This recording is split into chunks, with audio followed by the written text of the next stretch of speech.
Ed, get us started. I think I read in an interview, and correct me if I'm wrong, that when everybody else, when sort of kids were thinking about being firemen and policemen, you were thinking about being a film producer. Is that right? Like the seed of the idea started very early for you?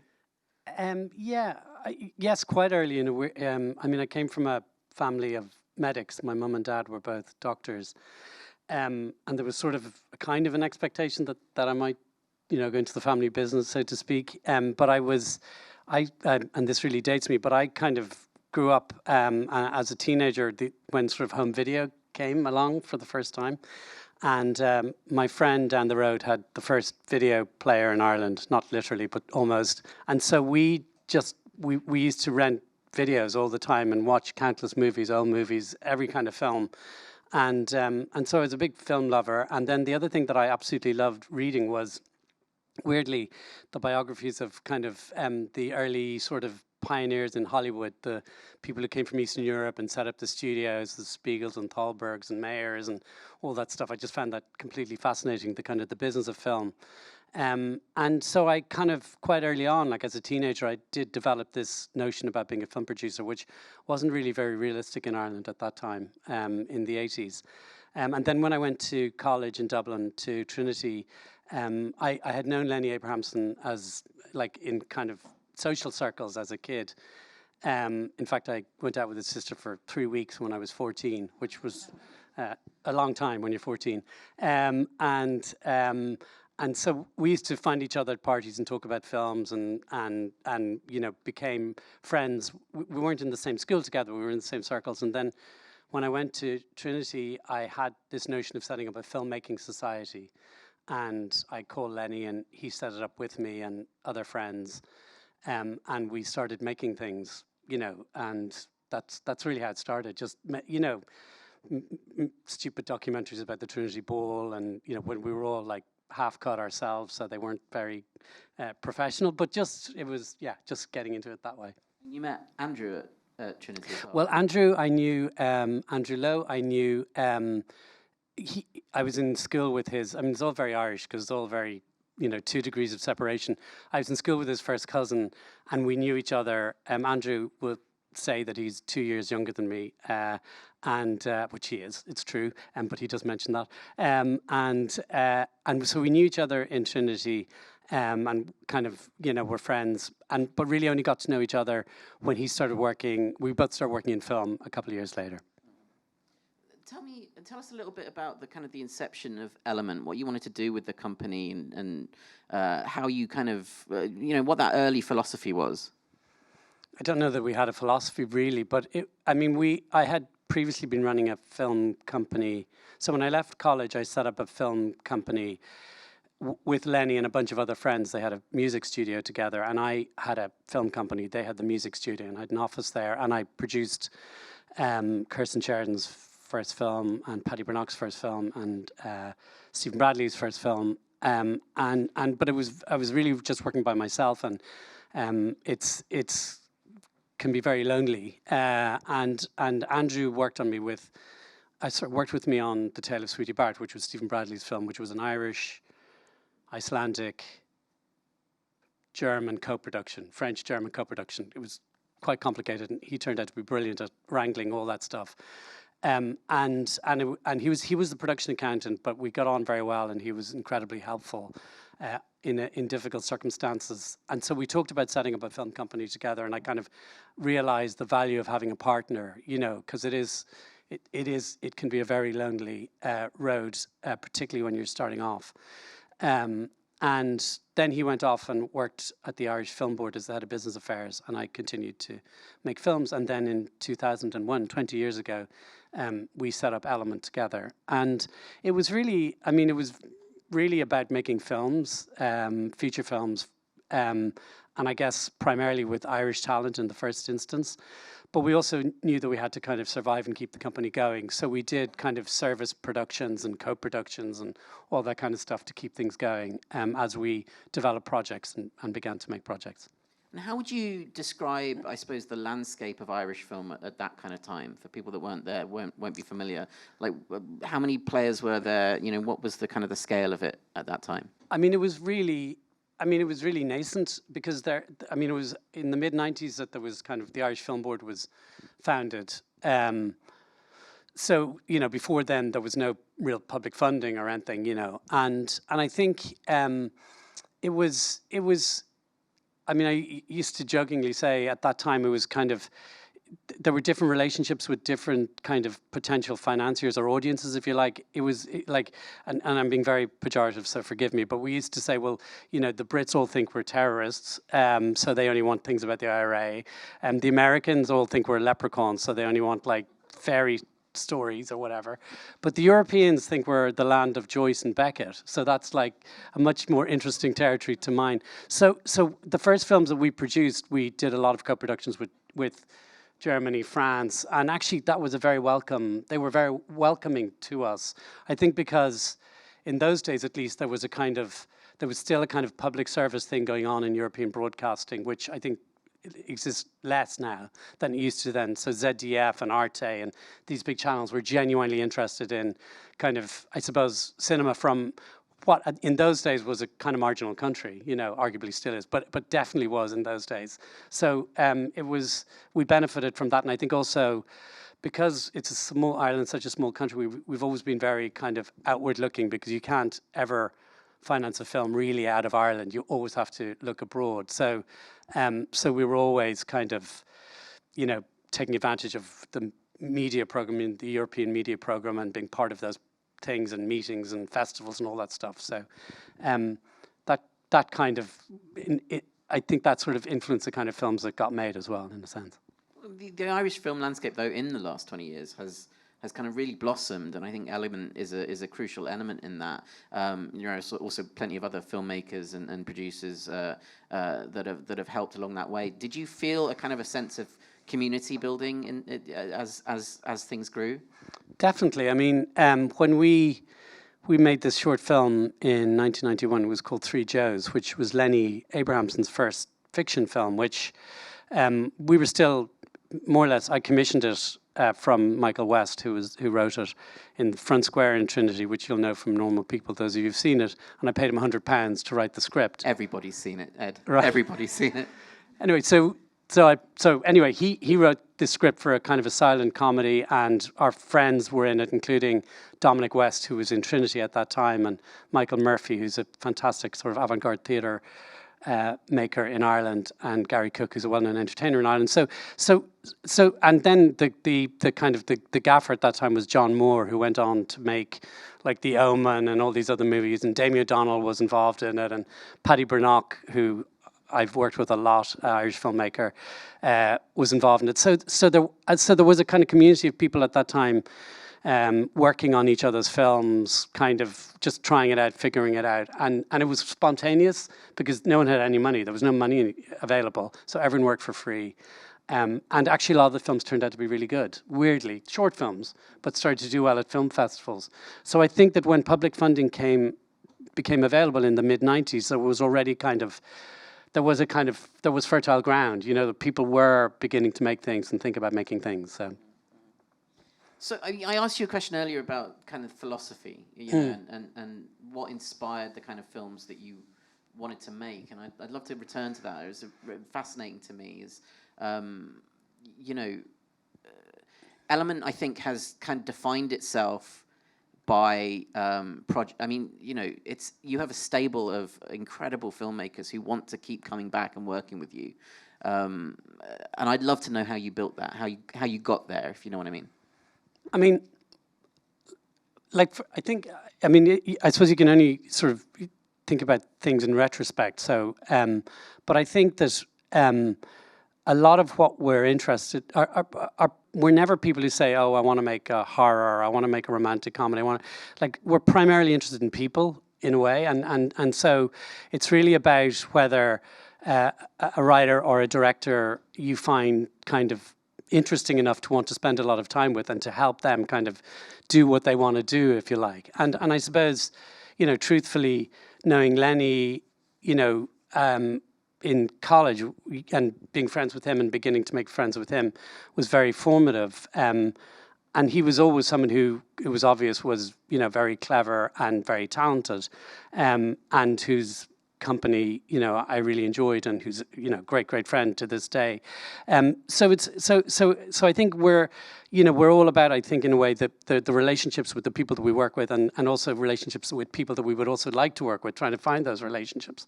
So it's sort of, it's about you know, the people who have something, and I know it's very hard to say this without sounding like everybody else, but people have something different to say, something unique to say, something that is surprising. And it's also my experience that the making of anything, whether it's a film or a television series, is one really long conversation. And the first part of that conversation might be someone saying, oh, I have an idea about this, or have you read this book, or whatever. And if that's sufficiently interesting, then you have another conversation. And then all of a sudden it's 5 years later and you're talking about the poster. You know, so it's sort of, and they're very kind of, those relationships are very intimate in some ways, and they're very testing. They're not always easy. You know, you can have difficult times with people, but if you kind of stay the course, you kind of get to know people very well, and I suppose if you both, you know, test each other and come out the right side of that, then that forms the basis of future work together, you know, which is definitely the case with Lenny, definitely the case with Yorgos, and with other people that we work with. Have you ever had to be of a mind of thinking commercially about what you wanted to do, and is that an important consideration, or does, as you say, does personality win out? Do people win out?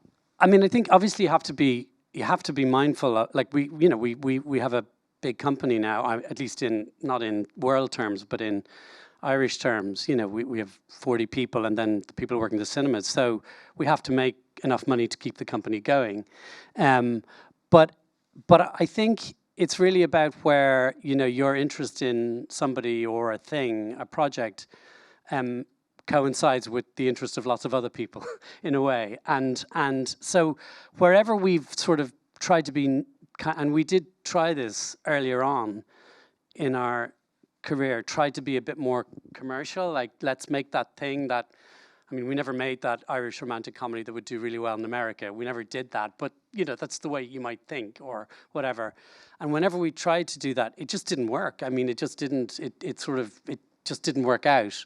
And so what has worked with us is finding people and following people who have something unique and different to say, and actually backing that, and then sometimes, not always, that thing is appealing to enough other people to make it commercially viable. So you're starting really with whether you think something is sufficiently interesting to be engaged with, and then you hope that other people agree, actually. It's weirdly it, you know?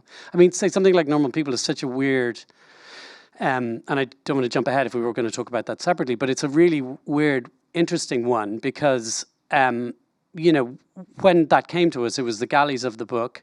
It was this kind of love story about these two young Irish people, not exactly high concept. You know, obviously Sally had a profile. The book had a profile, you know, before it was published, because it was her second book and her first had been a success. And but when we all came to make that, and, you know, when Lenny read it and signed up to do it and all that kind of stuff, like, I still find it fascinating that basically we made that as a piece of art house cinema. Like, that's what it is. And had we made it as an art house film for like £1 million or euros, it would have got nice reviews. It would have played a few festivals, played, you know, the Curzons, played Picture House, probably done okay, you know. But making it as a, you know, 6-hour piece of television, it became this commercial hit, you know, where a 16-year-old in, you know, Boise, Idaho, to use the mythical kind of film place, could really get into it, and then, you know, a high-end Guardian critic could pick over it, you know. And that's an example of, and I think what, you know, in a way partly made that, or largely made that successful, was allowing Lenny to encounter that book in a very pure way as a filmmaker. And I think had it been your TV director du jour, it wouldn't have worked out probably. I don't think it would anyway.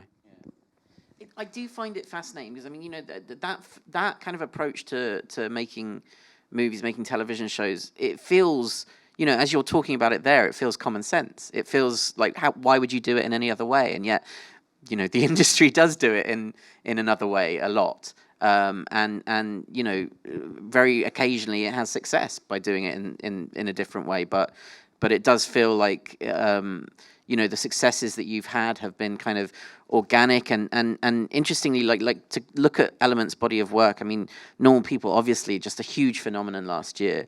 But you know, I go back to like 2011 and The Guard and the huge success you had with that in Ireland, and the journey you took with Room, you know, all the way to the Oscar stage. I do wonder whether whether it's been a philosophy that, you know, as you've kind of worked.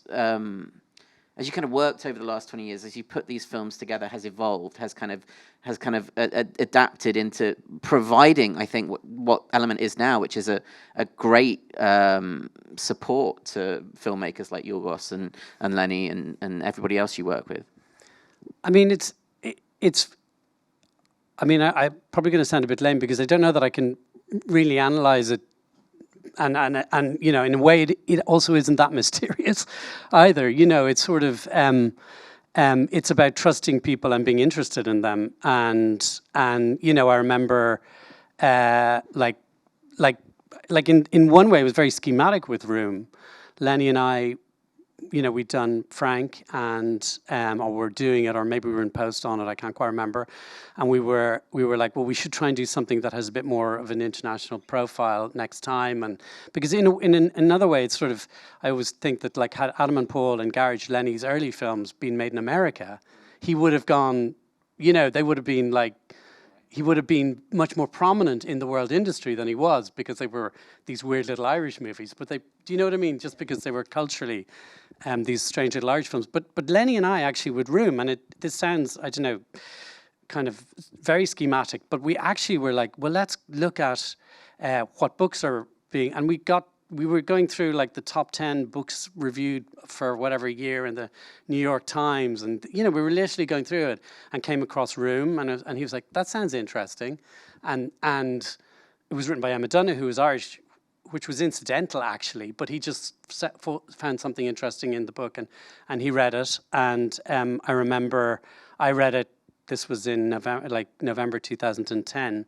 And I remember reading it and, you know, being really enthralled by it. And actually, he'll be embarrassed now, but my son, who's here, was born, and we were we'd just been born a couple of months before, and we were in Florence, and I was reading the book in Florence, and he was like a couple of months old. But it's about the relationship between a parent and a child, obviously, so it was something that was more relatable. Obviously, that's in very particular circumstances. But it was just Lenny falling in love with that and knowing, and he, from the very off, you know, he had an idea of how he could make that film. And it took us about 3 years to land the rights because Emma was entertaining proper interest, and the last thing she wanted to do was option the book to two idiots from her hometown, you know, now that she had the hit book of her life. So she had to kind of work through and I don't mean specifically, but the Spielbergs and the Danny Boyles and the, you know, whatever, work through that interest. But very early on, Lenny wrote her a 10-page letter saying, this is how I would make this film. And that sustained, and she kept coming back to it. So 2 or 3 years later, when she kind of hadn't found the right filmmaker, and Lenny had made a success with Frank, where we first met, obviously, in shooting in Ireland, and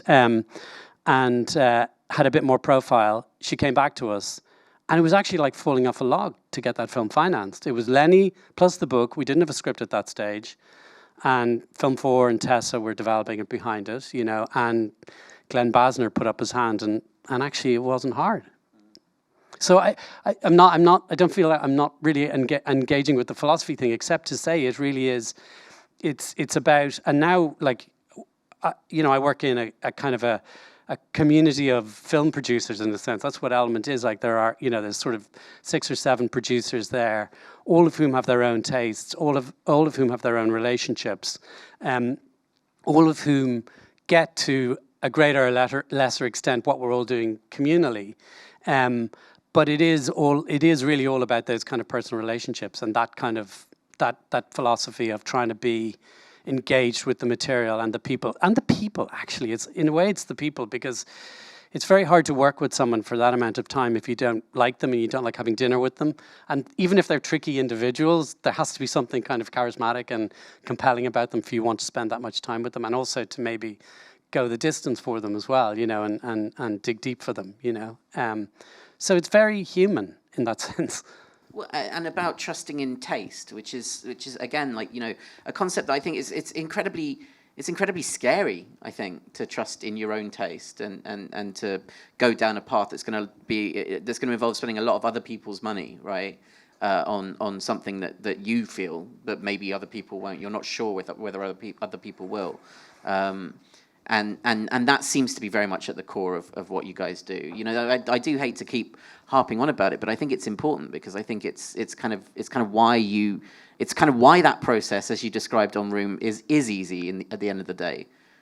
It's because you trust in that. Yeah, I mean, I think it's also probably we've grown up in an era where, and it's obvious to say. I mean, arguably, although we could talk about it with cinema, but certainly with television, where there's now so much opportunity in TV and so much opportunity for kind of diverse tastes. I mean that in the most general sense, that you can have things that are very, very different from each other in ways that you couldn't like 5 or 6 years ago. Or like if you were making television then, you made for ITV or BBC or Channel 4 and Sky, and that was literally it. But now there's a million places to go. So I think the opportunity to kind of have specific or niche or idiosyncratic taste is not only there, but it's an advantage actually, because in a way, the world wants things that are different to other things. That's what we all want. It's not something that's similar. Whereas I think the economy of, and you could argue about film, but the economy of television 5 or 6 years ago is, well, what is it like? Like if it's like this, well, then we'll commission it. And if you have this exact actor and this exact writer, we'll commission it. But now that's all opened up, and it's allowed for, I think, a much more kind of plethora of different tastes, interests, etc. But I also think the thing of trusting your own taste is, I think when there is a kind of, there are many more places to go with something, it's easier to kind of trust your taste, if that makes sense. Because if there are only very few, if it's really ITV or BBC One or whatever, then you're seeing everything through the kind of fulcrum of that. I mean, I think it's definitely different for film, because I think, in a way, film is it's always, there's always someone else to go and talk to try and get your film financed. Whereas with television, there are very few. There are now many, many. But with film, there are always. And actually, so you can indulge your taste. And I think it's also by indulging your taste and sometimes failing that you learn how to hone it. And like definitely my sense of it has changed. I don't know if it's better, but I have a clearer sense of it, I think. But also, as I said, we work in a very lively sort of ongoing conversation with my colleagues and friends in Element. So things are tested and talked about, and and someone asked me the other day, well, do you have a checklist for any new project that you take on? And we don't have a checklist, except the conversation that we have about it, like, well, who would want to see it, why do we want to make it, what's interesting about it? And very often we'll conclude, yeah, it's kind of good, but it's just not interesting enough, or we're just not quite convinced by the voice behind it or whatever, or not yet, or whatever, so it's very dynamic in that situation. But it's also, I think also, there's a thing that I've had to battle against as a producer, which I think is inherent if you're a kind of independent producer, which is certainly when we started off, we did anything to make a buck, to just keep the lights on, and it's hard. So, and that's why we did service production, and we just do whatever. And so there is also a thing where you have a kind of permanent FOMO. If someone comes to you with a book or a proposition or whatever, and it like looks quite tasty on the outside, there's always a kind of impulse to kind of go for it because it's makeable maybe, or, it sounds good or whatever. And I constantly have to sort of sense check myself and go, no, now maybe we shouldn't do it. Maybe we don't have time to do it, or we don't have the attention span to do it. But it's always a thing at the back of your head. It's like, okay, well, maybe we should do it because we, who knows, next year might be barren and nothing might happen, and we better have something to make, When you talked about founding the company with the idea of making feature films, and as you say, I mean, TV has changed drastically in the past 20 years, or the past 5 years, it's changed drastically. Do you think, I'm curious to get your take on how you feel the landscape is now. You know, we never used to, as touched on earlier, we never used to exist in a world in which the idea of a feature film director making a television series was ever attainable, and now it feels like everybody kind of wants to have that freedom and flexibility. And do you think the mediums have become homogenized in a strange way, or do you think you know, these new players that have come in, these new I was about to say elements, but I probably shouldn't say that, that have come in have kind of like unlocked something in television that is appealing to feature film? I think so. I mean, I think, like, it's a really interesting question. Would Parasite have won the best Oscar were it not for all of the subtitled television series that we began to watch on Netflix? I don't know. But I think there is, and we talked about this before, but there's a kind of, this is a clumsy analogy, but there's a kind of virtuous escalator, I think, in a way, developing between the two sort of worlds, where I think, if you like, the first wave of, even if you go back to what I think is one of the really early seminal pieces of new television, which is The Kingdom, the Lars von Trier TV series, which was a 4-parter set in this hospital in Copenhagen, which is a ghost story, just brilliant. Now, I don't know how old that is, but you could probably go, you know, that came out of a film director's vision, and then you had the kind of, you know, the Mad Men, the Sopranos, that kind of wave, which arguably we're still in, if you like.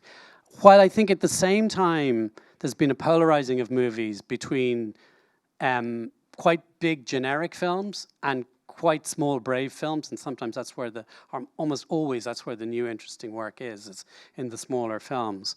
But I have a fantasy / hope that actually what we're seeing is that television is now challenging film to say, because television's so good now, so that in order for people to leave their house and go to a cinema, you've got to do something really quite special and spectacular. And I don't mean more Marvel, and I don't mean more Star Wars, because I think the kind of special and spectacular films like those, I don't know, personally they're not for me, you know, and I know that a lot of people really enjoy them, but I think for sort of to make more spectacular grown-up cinema, if I could put it that way, and a kind of a fantasy that we may see ourselves moving back to a world where, you know, we see the kind of cinema that we saw in the 70s and 80s, where you see Fellini's and Coppola's and Kubrick's. You see these visionaries making films at a big scale for the cinema, which actually we don't really have. I think we're again beginning to see it pre-pandemic. I think arguably Parasite. I think actually in a weird way Joker, even though that's not something I particularly cared for, but I think it had a kind of art house aesthetic that was interesting. I mean, some people would just say, you know, too similar to other films, but it for an audience, it was quite challenging that didn't know that cinema, but yet really embraced. Arguably The Favourite at some level, The Lighthouse. I mean, my God, what a movie! And for it to sort of find the audience that it did, and you know, the Safdies, you know what they're doing. So I think we might sort of, I hope we see a wave of big filmmakers making big movies for the cinema, in order to encourage people to leave their homes, because I think also that in some ways the equation has changed, where I think, you know, 5 years ago you went to this, like often people had a habit of going to the cinema on a Friday night and then they would decide what they wanted to see. Whereas now I think people go to see a movie, I think. I mean, I'm generalizing, obviously. So I think we now need to sort of give people a reason to go and see a particular film. And I think that's a really exciting prospect. And I think it's possible, and I think what's happened during the pandemic with the windows changing and all of that, I think means that, you know, you can see, you know, obviously Netflix are doing more and, you know, more cinema releases. So I think you will begin to see more films in the cinema before they go on SVOD services, and more big movies. And so I'm kind of hopeful for that and excited for what that might bring.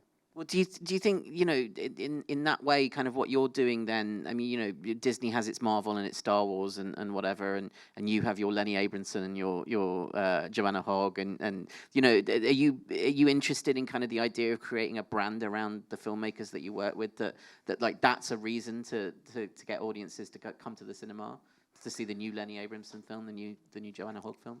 Well, I think that's definitely. I mean, I think that's always been a thing, hasn't it? Certainly in that cinema, what you want to call specialty, prestige, art house, whatever, it's always been director driven, and they are, and directors have a following, and as they make more and more things, and all of those filmmakers, as you say, people will turn out to see their new movie, no matter what. But but I think you will see more of that. I think the other thing that is interesting, and maybe for newer filmmakers, people who haven't yet developed the profile of those filmmakers, is obviously film festivals like LFF are incredibly important for sort of giving new voices, new filmmakers a platform. But I also think maybe going forward, cinemas might become more important, more kind of curatorial, if you like, rather than, kind of taking whatever the programming du jour is, that they're actually creating their own programming. And it's something that, we try and do in the Lighthouse in Dublin, and our programmer there, Charlene Lydon, she's really great at, she'll have whatever, the big art house movies are, but then dotted around will be lots of other interesting things, some retrospective, some new things, some smaller things, some documentaries. And I think one way of kind of post the breaking down of the 16-week, what you call it, the window, means that actually cinemas are now freed up to be more adventurous in their programming, which I think gives cinemas some more agency in how they champion talent, how they highlight talent, and also how individual cinemas engage with their own local audience, whether it's through social media or whatever. But we definitely do that in Dublin and in Galway, is try and engage with our local audience so that in a weird way they trust what we're going to show, even if they haven't heard of it.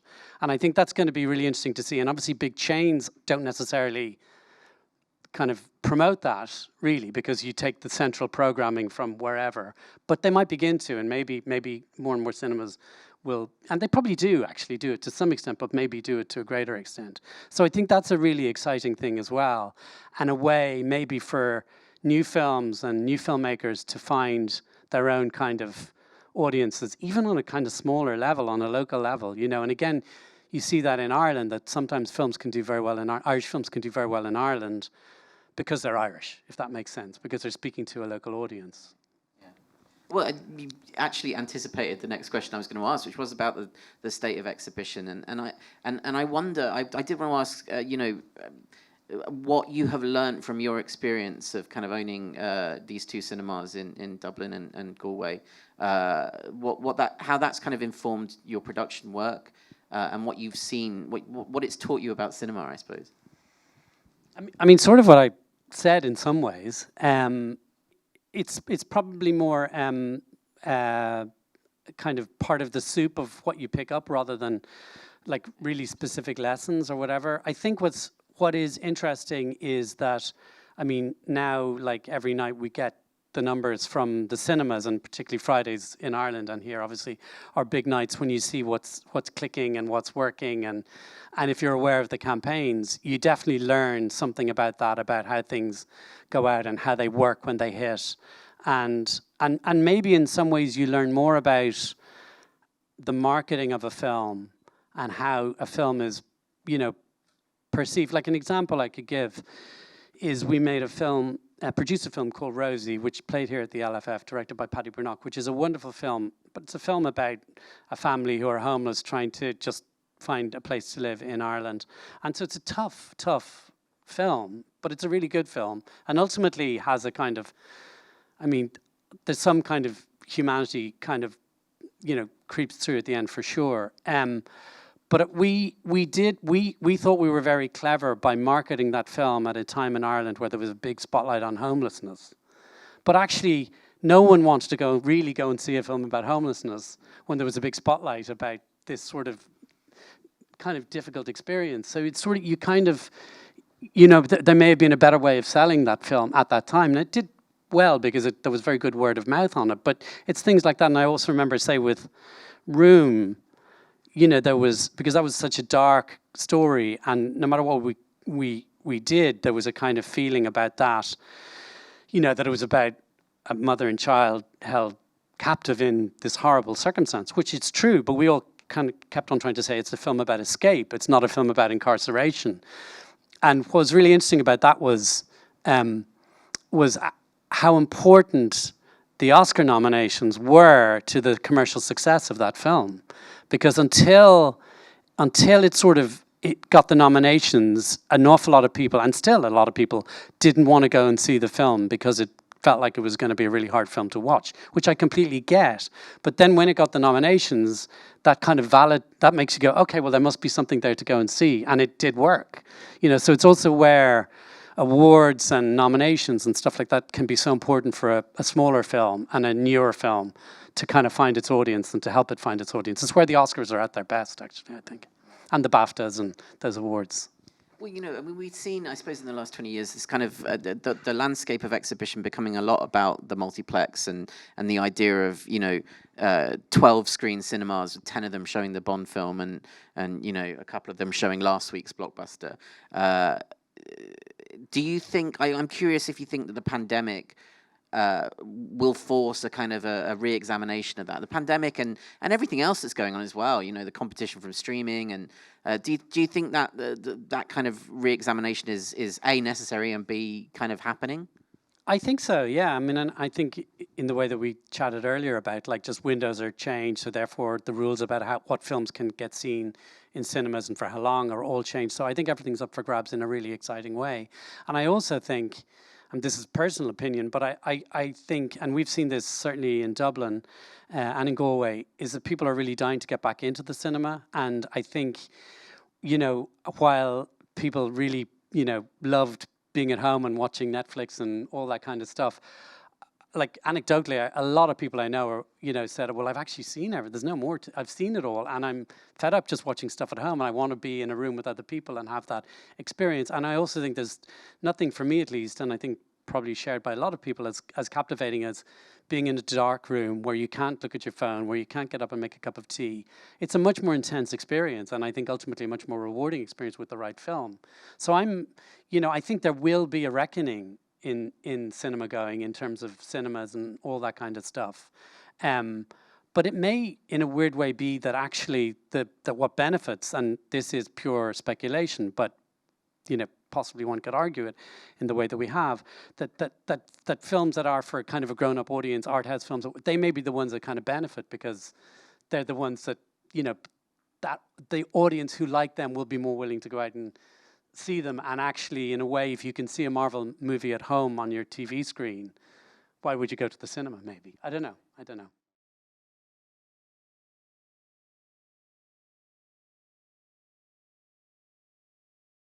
I think definitely we're not specifically looking for Irish projects. Definitely not. And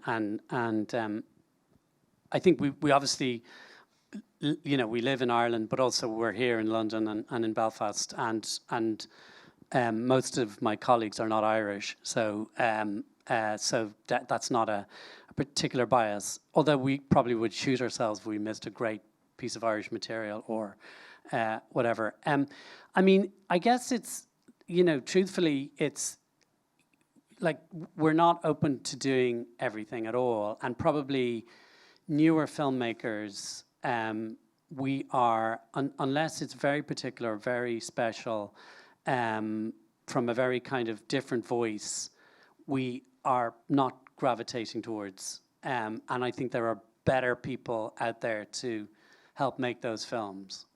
That's not to say we don't do them, we do, but only kind of occasionally, I suppose.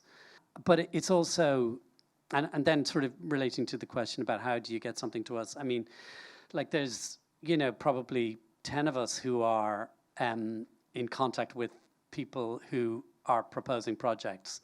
My other producing colleagues, development colleagues, they're all in touch with agents, with the market, going to films here, meeting filmmakers, and so it's sort of,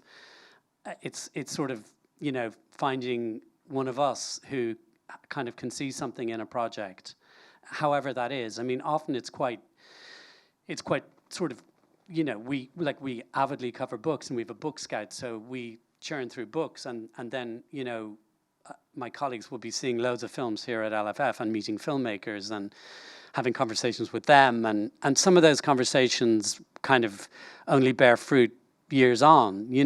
I remember having a conversation with Lucas Dont in Cannes a few years ago, made a great film called Girl. And now we're developing 2 films with him. So it takes, you just stay in touch with people. And that's a very common thing, by the way, is us try, and it's a challenge, is also staying in touch with filmmakers over time and feeding them ideas if you want to work with them, and kind of, and for us, a very good way of, and sorry, I'm probably straying off your specific question, but a good way of maintaining those relationships over time is giving someone a book, having a conversation or whatever. But to answer your question, we do take submissions, we read books, we see films, we do take meetings. But if it's something that's a kind of a first film that sort of, and again, I'll just be sort of slightly reductive about it, but doesn't seem to have immediate punch through at some level, immediate, like, why would we make this film? Then we probably wouldn't. But it also depends on also what that person needs at that time and where they are in their career. Because for some filmmaker, the win might be, well, I want to make this film for not a lot of money. I want to be at LFF. I want to be at Carlo Vivari in official competition or one of the select films there. I want to win a prize there. I want to get a great review in Variety. I want to get some good reviews. I want to just build a profile and a reputation that will allow me to do the next thing. That's probably not us doing that, but we might do the next thing of that filmmaker, if that makes sense. I'm really curious to ask you, actually, given you've had such fruitful relationships, returning relationships with filmmakers over the years, when Yorgos, for example, specifically, comes to you with a new project, you described in the lobby just now that this new one is very weird and very Yorgos. There's something about his filmmaking that kind of, like, when you watch it on screen, it just makes absolutely perfect sense. But I imagine reading it on paper or hearing an idea, not necessarily always quite the same thing. So I am curious to know, like, kind of how you approach those projects, and it comes back, I suppose, to trust. Do you just trust?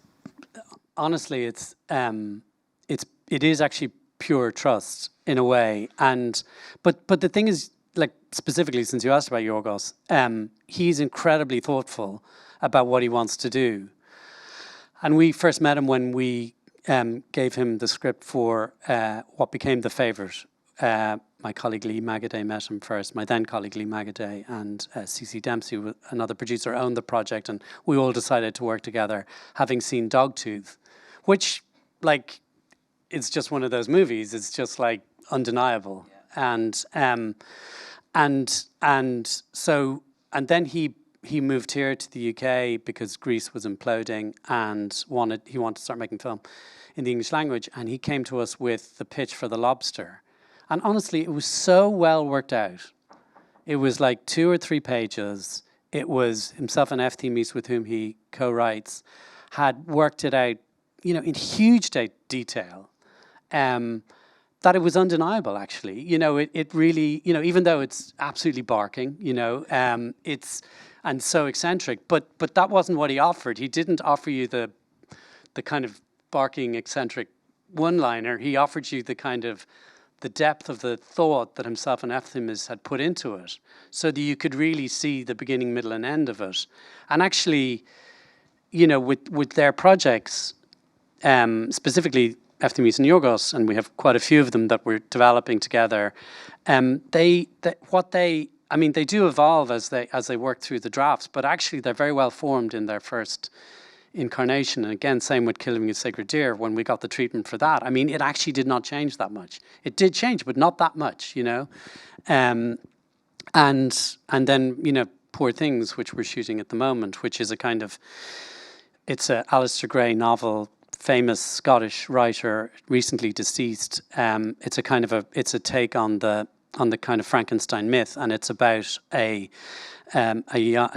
monster, if you like. In this case, is a young woman who has the brain of her baby transplanted into her. So a dead young woman who gets her own baby's brain transplanted. Now that is a quite challenging idea, but the book is amazing, and actually, like, you know, like I just said yes when he offered it to us and said, "Do you want to do it?" And the truth is, I'd say yes to anything he came with, you know, because he'll work it out. And actually, the other thing is that we do start things and they fall by the wayside too. You know, not everything gets done, and so there is a process of exploring and going, okay, well, is this right? Do we want to do this? And we do not do everything. And I think with him as well, like he's sort of, I mean, this will be our fourth film together, and I think it's also, you know, it's partly a joke and partly true that he probably doesn't have the energy to go and explain to another producer how he wants to make his films, you know, because he does make them in a particular way, and we now have a good idea as to how he wants to make them, and you know, Andrew and I and the rest of the company kind of know what that looks like, and it's quite specific. So, and also the other thing is we refine it every time. You know, there were elements of The Favourite which were a complete car crash, and we tried to make them better this time, and this time there are elements of this production which are a complete car crash, and we'll try and make them better the next time, you know? So you're constantly trying to improve how we do it, you know?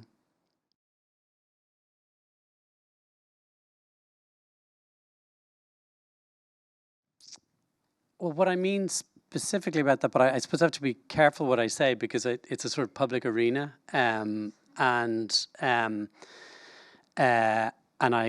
I can't really tell you exactly what went on, obviously, but it was a period drama. We'd never done something of that scale before. I'm talking about The Favourite.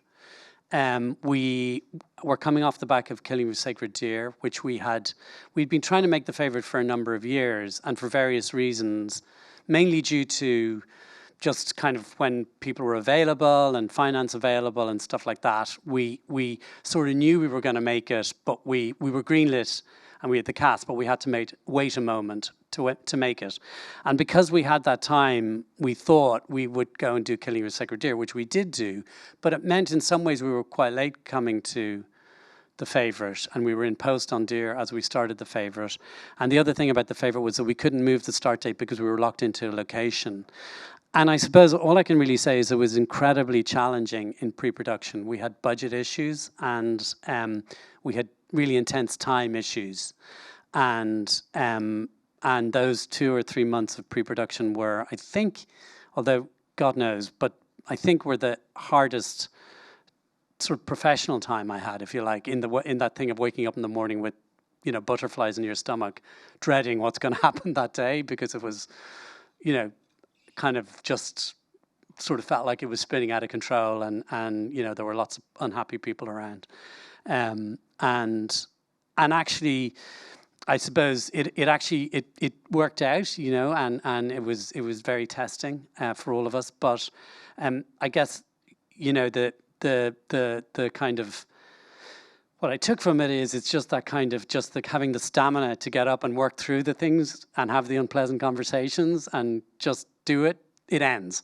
That's all I can say. It ends at a point in time, and that's certainly not the only, you know, stressful period we've had. We're having it right now on something as well, and maybe, I don't know, things that can seem really cataclysmic and catastrophic, you know, when you're in the middle of them, when you look back on them, I don't know, it's that thing of just trying to sense test how bad it can really get, you know, and what that means for you as an individual if it all falls apart or whatever. I don't know, it's sort of, I don't really know how to sort of put it, but I don't know, I'm not really answering your question, but suffice to say, we've had a lot of really rocky times, and it's also having, you know, going back to what I said earlier about having partnerships, you know, and certainly with Andrew, you know, having that kind of, you know, and other colleagues, like having that person that you can turn to and go, oh my God, what are we going to do? And talking it out, and,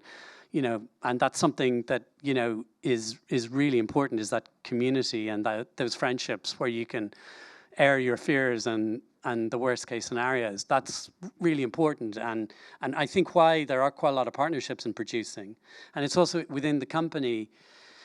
we all partner up together. So like if we're, making something, there's 2 or 3 of us often working together on any individual project in the company. And that's really good because it just means you have that support when things go wrong. And also you have people to enjoy it with when things go right, which they do as well. I don't want to make it sound like doom and gloom, by the way.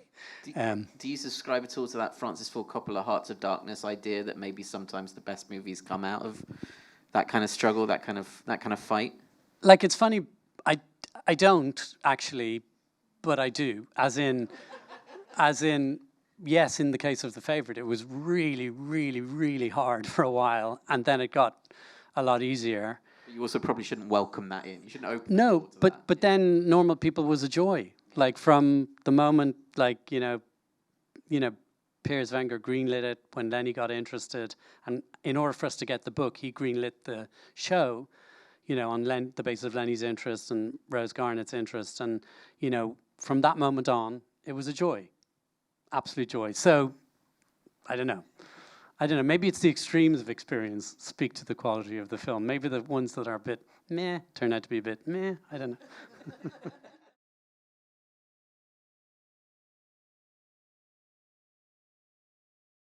I think what I would say to you is to try and find a community of people who believe in what you're trying to do, fundamentally believe in it. That doesn't mean that they mightn't question you at times or poke you or prod you or, provoke you, but ultimately that they kind of believe in what you're doing and they trust you and they wish the best for you and for the film that you're trying to make. And I think it's really important that you retain the casting vote and that's understood, because I think once you start getting into a process where it's filmmaking by community, I think you're in trouble. And so the way that ideally one works is, as a filmmaker, is you surround yourself with clever people who really want the best for you and what you're trying to do. And you take the best ideas from them and you listen to them, and then you make the decision yourself. And you don't have to make that decision in the moment. You can say, I hear you, leave it with me, give me days, whatever, to talk about it. I mean, I sent Yorgos an email about 2 weeks ago and we only talked about it yesterday. It's sort of, and not, and you can control the agenda in terms of how you react. So, and sometimes I think people feel like they need to be super decisive or they need to have the clever answer or, and you don't. You can sit on it and think about it. But I think that would be my advice, really. And just try and do something kind of that, take a risk with it. Don't do the safe thing that you think people might like. Do the thing that sort of you're most excited by, and that you're kind of that you're most fired up by, and you'll know what that is. So it's sort of trust your instinct, because at the end of the day, like, they're the characteristics that will, suggest you're a great filmmaker or not, in a sense. Is like if you can follow those things and also bring people with you, they're the things. And also don't be afraid of failure, because I know it probably feels like gargantuan that you're making this film with the BFI and that it's a huge thing to be doing it. But if it doesn't work out, just do another one, like ASAP, even if you just do it like, on a phone with friends or whatever, just keep going, because so often you see that people, there's real promise in something and that they kind of just, they get a bit deflated because it isn't the success that they hoped it would be. And, and again, it's sort of what I've observed, for what it's worth, and about people who've turned out to be successful, is they have at least 2 characteristics. They're talented, but they also have a lot of ambition and stamina. Well, that's 3 characteristics, but you know what I mean? There's a kind of, but there's talent and there's real hard work and commitment to what they're doing. And so if it doesn't work, just do something else and just believe in yourself, I think. So, and good luck with it. I hope it works out for you. On that beautiful note, ladies and gentlemen, please join me in thanking Ed Guiney. Thank you. Thank you, Joe.